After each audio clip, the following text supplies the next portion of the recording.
Shalom ya Bapak Ibu, saya juga menyapa Bapak Ibu yang mengikuti ibadah ini di rumah. Ya, saya sempat share tadi linknya. Jadi mungkin ada beberapa sidang jemaat yang saya kenal, keluarga saya juga hadir mengikuti. Bapak Ibu Saudara, malam ini kita sangat yakin kalau Tuhan itu tidak akan pernah gagal dalam menolong kita. Ya, jadi Bapak Ibu, apapun yang Tuhan perintahkan, coba nurut. Amin. Nurut aja. Gak usah takut, gak usah bingung. Ikuti saja apa yang Tuhan katakan. Karena Tuhan itu pencipta langit dan bumi. Tuhan itu yang berdaulat atas dunia ini. Manusia boleh mereka-reka merencanakan segala perkara, tapi Tuhan yang menentukan. Termasuk negara kita, saya sangat yakin. Kalau Tuhan sudah tolong kita beberapa tahun ini, dari waktu berapa tahun yang silam, kita sempat berdoa bersama-sama seluruh gereja, meminta pemimpin yang baik. Tuhan kasih kan, amin. Kebaikan Tuhan tidak akan pernah berubah. Jadi Bapak Ibu percaya yang pasti, Bapak Ibu harus bertindak. Berdoa, bertindak. Nah sekarang, apa nasihat Tuhan buat kita? Saat kita menghadapi semua kondisi ini, bahkan kabar-kabar yang menggemparkan, ya, kondisi dunia yang sedang tidak baik, apa yang harus kita lakukan? Ayo Bapak Ibu, inilah kebenaran firman Tuhan dalam 1 Petrus pasal 4 ayat yang ke-7. Mari kita simak baik-baik. 1 Petrus pasal 4 ayatnya yang ke-7. Yang siap diberkati katakan amin. Saya rindu kita baca sama-sama ya pada hitungan yang ketiga. Multimedia bantu kita semua. Jangan terlalu cepat Bapak Ibu. Ucapkan sampai telinga kita dengar. Sampai Bapak Ibu bisa jelas mengucapkannya. 2, 3. Kesudahan segala sesuatu sudah dekat. Karena itu kuasailah dirimu dan jadilah tenang. Supaya kamu dapat berdoa. Saya tidak tahu tadi Bapak Ibu waktu mau datang ibadah. Berdoa apa sama Tuhan? Ya, firman ini akan menjadi jawaban dalam hidup kita. Bapak Ibu, apapun yang sedang Bapak Ibu hadapi. Apakah itu pergumulan rumah tangga? Apakah itu pergumulan sakit penyakit? Mungkin Bapak Ibu sedang dalam proses di mana ekonomi keluarga sedang digoncang. Atau Bapak Ibu sedang ada dalam kekhawatiran yang hebat. Saya sebagai manusia cukup terbatas untuk mengerti masalah Bapak Ibu. Tapi Tuhan itu Maha Tahu. Jadi waktu saya berdoa, ya, mempersiapkan pelayanan di tempat ini, Tuhan titip ayat ini. Ya, dalam sejak hampir memasuki tahun ini pelayanan saya sudah mulai pulih. Ya, kembali seperti sebelum pandemi. Hampir tiap hari memberitakan firman. Lalu ketika saya berkhotbah selalu saya tanya sama Tuhan. Bapak Ibu, dan di mana saya bertanya, waktu firman itu diberitakan, saya melihat campur tangan Tuhan. Saya percaya malam ini, Tuhan itu sayang sama saudara. Tuhan itu tidak mau saudara itu susah. Tuhan tidak mau saudara menderita. Kalau Tuhan izinkan bukan berarti Tuhan jahat. Tapi hanya karena satu keinginan Tuhan. Supaya saudara semakin mengenal kuasa Tuhan. Karena di tengah kelemahan kita, kadang-kadang baru kita sadar kalau kita punya Tuhan yang hebat. Amin. Saudara yang punya Tuhan yang hebat, berikan tepuk tangan yang meriah buat Tuhan kita. Puji Tuhan. Jadi nasihatnya Tuhan apa buat kita semua malam ini? Mari Bapak Ibu simak baik-baik. Ayat ini cukup jelas, ada beberapa kata yang Tuhan berikan di dalam ayat ini. Yang pertama dikatakan begini, kuasai dirimu. Sama-sama dengan saya katakan ini, kuasai diriku. 2, 3. Bapak Ibu, Kuasai dirimu dalam bahasa Gerika ditulisnya soproneo. Apa itu soproneo? Ya, soproneo artinya yang pertama berakal sehat. Yang kedua berpikir jernih. Masih sedikit pengertiannya sama. Nah, yang ketiga mengendalikan diri. Jadi waktu saudara melihat kondisi dunia zaman ini semakin sulit. Apa nasihat firman Tuhan? Tuhan katakan, kuasai dirimu. Ya, soproneo ini Bapak Ibu memberikan pengertian supaya kita tetap berakal sehat. Amin.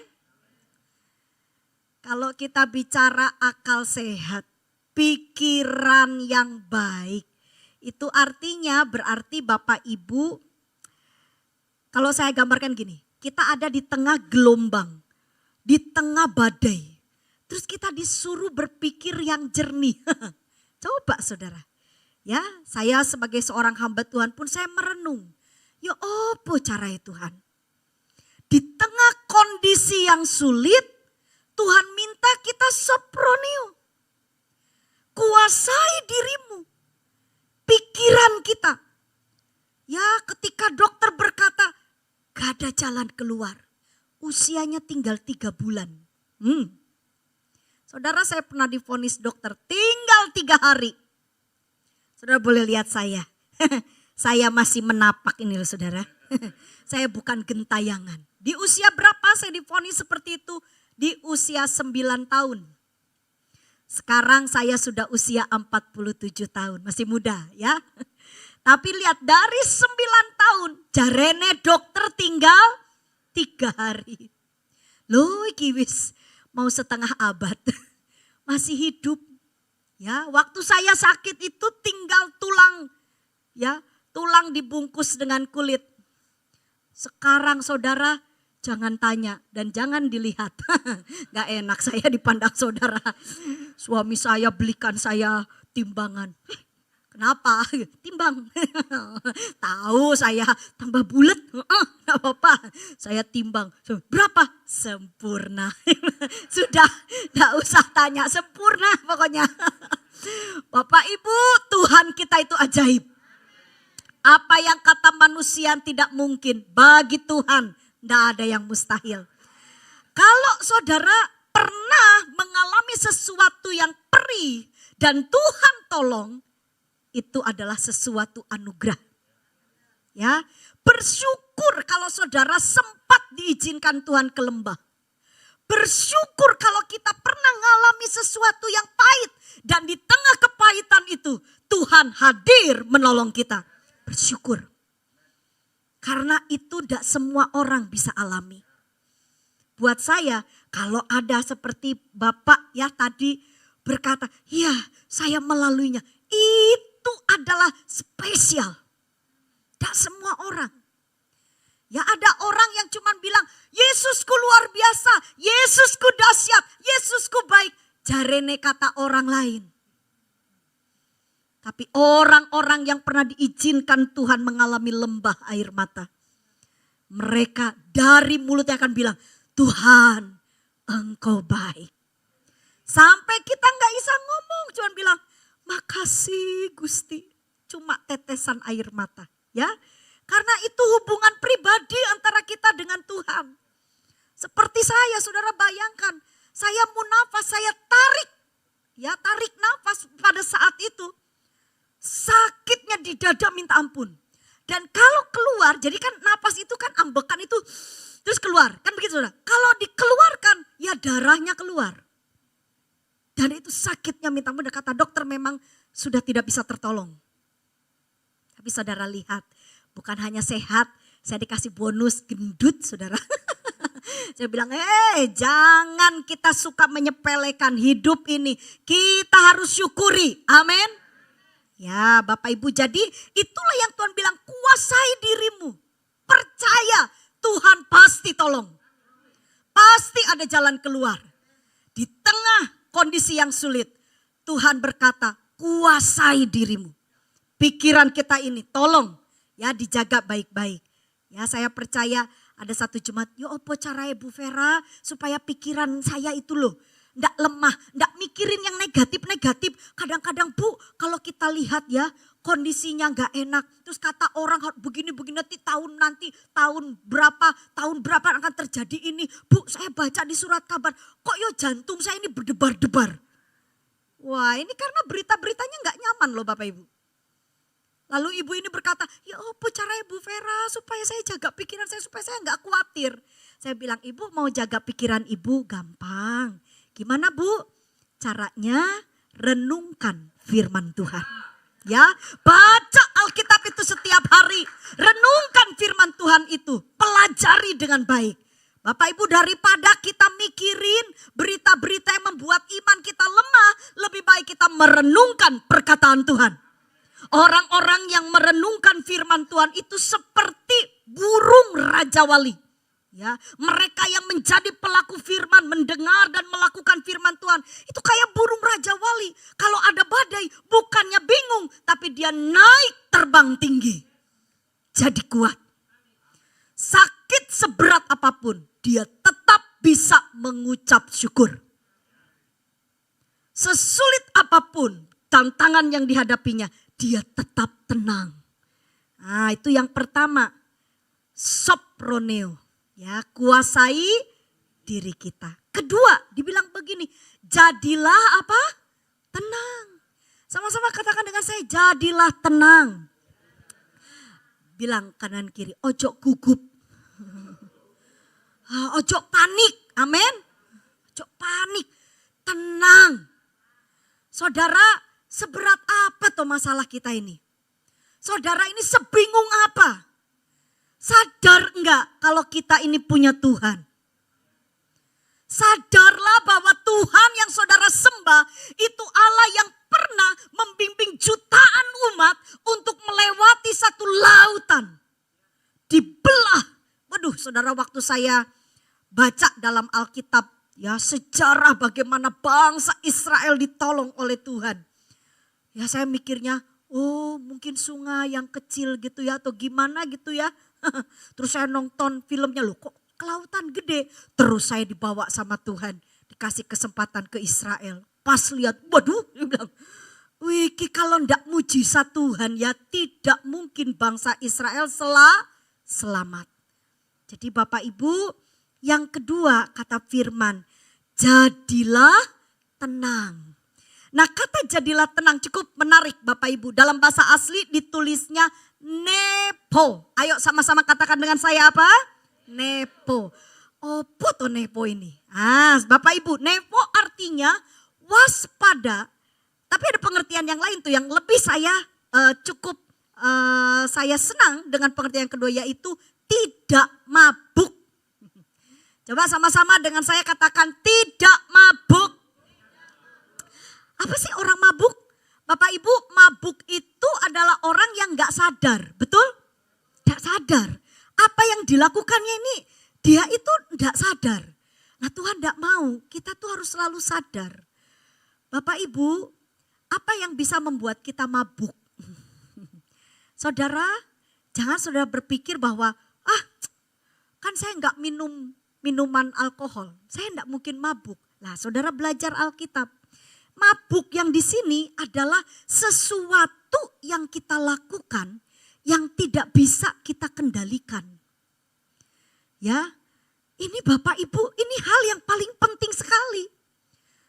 Apa yang tidak bisa kita kendalikan? Kadang-kadang manusia itu sudah tidak terkendali ketika ada berkat yang melimpah. Hati-hati. Dapat rezeki nomplok. Karena tidak bisa mengendalikan diri sampai dia lupa diri. Saking akehe saudara berkat melimpahnya. Loh saya mau kasih tahu. Rezeki kekayaan yang melimpah kadang-kadang membuat manusia bisa jadi mabuk. Hati-hati. Saudara, jadi kaya itu tidak dosa. Bahkan Tuhan sanggup memberikan kekayaan kepada saudara. Tapi kalau harta itu membuat kita tidak bisa mengendalikan diri kita, itu yang bermasalah. Makanya Tuhan bilang begini, jangan kamu terikat dengan mamon. Jangan kamu menjadi hamba uang. Semua kita perlu uang, betul? Semua saudara yang mendengar khotbah ini saya tahu saudara perlu uang. Tapi hati-hati, jangan uang membutakan kita, membuat kita nggak sadar. Malam jadi siang, siang jadi malam. Sudah begitu, saudara nggak bisa lagi mengendalikan mana waktu untuk bekerja, mana waktu untuk berdoa, mana waktu untuk beribadah. Nah Bapak Ibu, orang yang tidak bisa mengatur dirinya dengan baik, orang yang tidak bisa mengendalikan dirinya, itu dalam Alkitab digambarkan seperti orang mabuk. Coba saudara bilang kanan kiri bantu saya khotbah, ojo mabuk yo. Ojo mabuk gitu loh. Saudara, coba perhatikan Bapak Ibu ya. Hari-hari ini tuh banyak orang yang aneh-aneh. Harusnya kita sadar, apalagi sudah aneh. Lalu dipromosikan di media. Ditonton orang banyak. Loh orang ini sadar apa enggak? Mabuk kepayang ini orang dia. Merasa diri hebat, merasa diri lebih top. Lalu dia melakukan hal-hal yang tidak bisa terkendali. Sampai akhirnya dia sendiri yang susah. Bapak Ibu, firman Tuhan hari ini. Di saat kita menghadapi kondisi yang begitu bergelora, hati-hati ya, tetap tenang. Amin. Jangan mabuk. Yang buat mabuk kadang-kadang bukan hanya sebuah kelimpahan. Yang buat mabuk juga adalah masalah. Kalau saudara sedang berhadapan dengan masalah, jangan mabuk. Amin.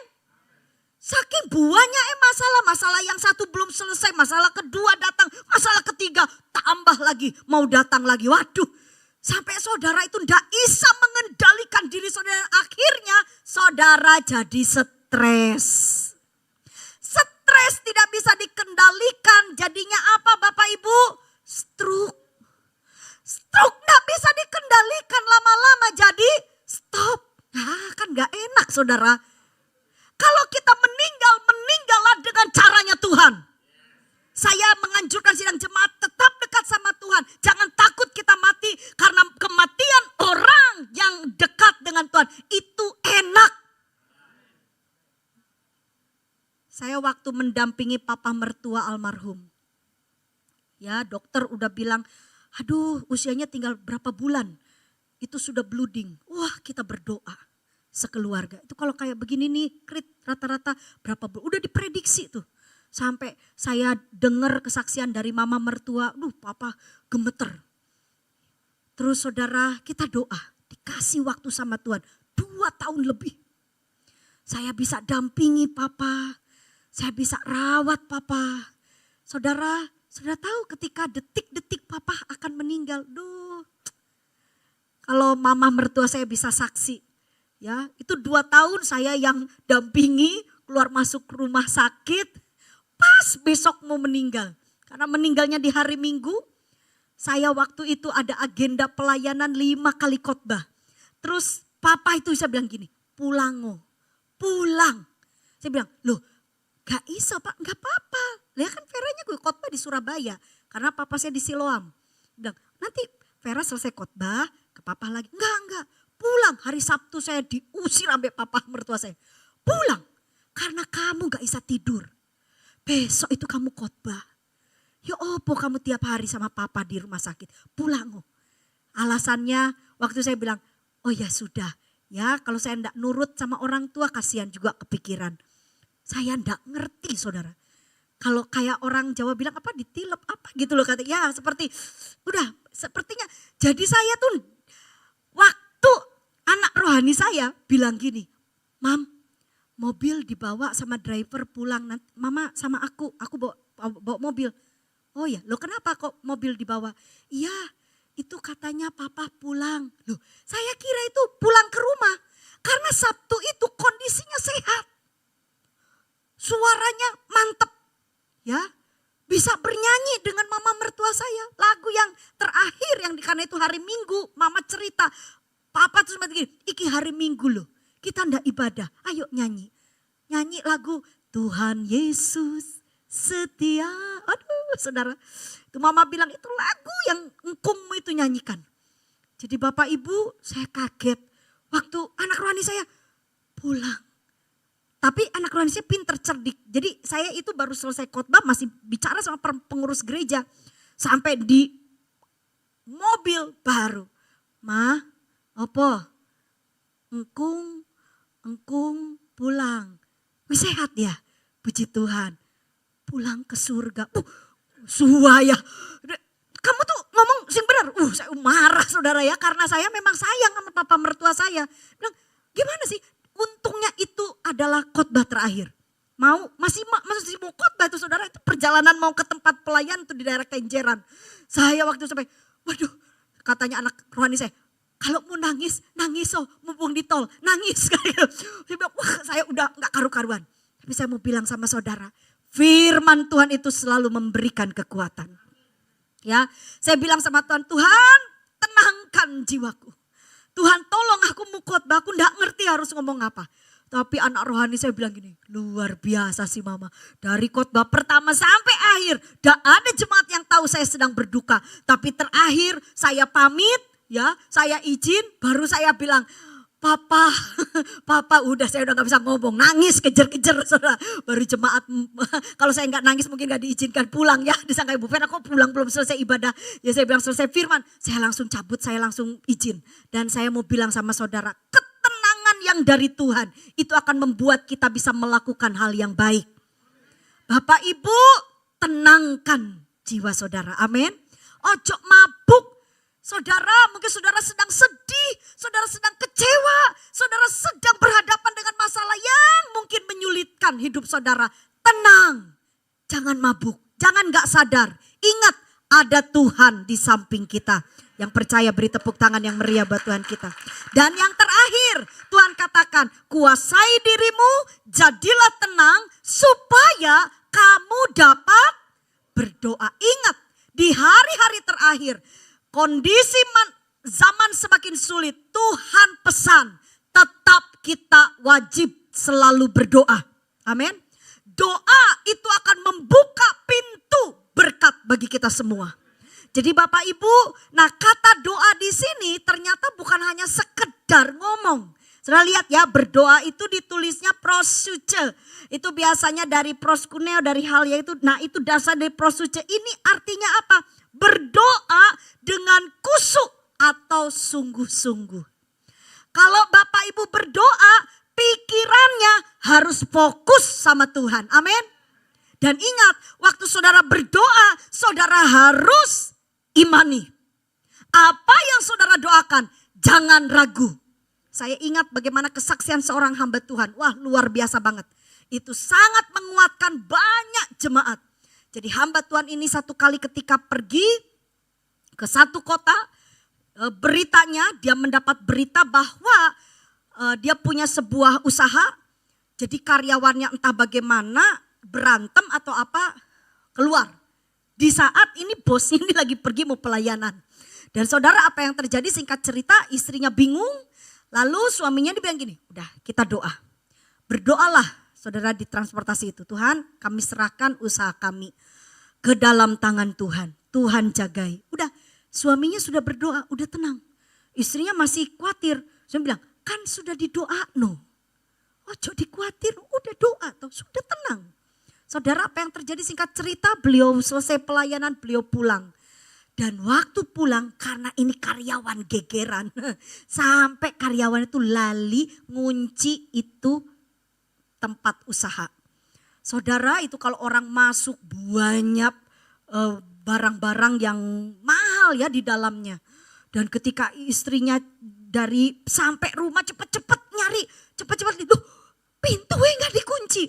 Tapi waktu masuk ke dalam tidak ada satupun barang yang hilang. Itu 3 hari loh, 2 hari loh Bapak Ibu. Sampai akhirnya si ibunya bingung, terus dia mau nyari kunci, mau datang ke rumahnya karena dari perusahaan sama rumahnya tuh usahanya dekat. Waktu dia jalan ada bapak-bapak. Ketemu bapak-bapak terus bapak lihat gini, Bu, dari kemarin itu di depan pintu usaha ibu loh. Ono bapak-bapak badannya besar. Yo kita sapa ya ndak ngomong. Saudara tahu, saya yakin itu bukan jin Bapak Ibu. Itu malaikat Tuhan. Sekali saudara berdoa dengan iman, percaya doa itu tidak akan pernah berhenti. Terus akan bergerak. Saudara berdoa, Tuhan berkati anakku, pasti diberkati. Tuhan berkati cucuku, pasti diberkati. Asal saudara berdoa dengan yakin. Amin. Jangan asal, jangan asbun. Jangan cuma doa, Tuhan tolong ya Tuhan, ya kalau memang Tuhan mau kasih, kalau enggak jangan gitu Bapak Ibu. Doa itu harus yakin, Tuhan aku percaya aku sehat, amin. Nah iman tanpa perbuatan apa? Mati. Jadi malam ini siapa yang mau melihat mujizat Tuhan? Siapa yang mau ditolong Tuhan? Siapa yang Bapak Ibu benar-benar ingin mengalami kuasa Tuhan, katakan amin. Ayo kita nurut sama Tuhan. Amin. Kuasai diri kita. Jadilah tenang. Dan tetaplah berdoa. Amin. Mari sama-sama kita bangkit berdiri. Saya percaya semua kita di tempat ini pasti ditolong Tuhan. Asal kita nurut sama Tuhan. Banyak perkara yang terjadi di dalam dunia ini. Tapi satu hal yang perlu kita tahu. Tuhan pertolongannya tidak akan pernah terlambat. Makasih Tuhan.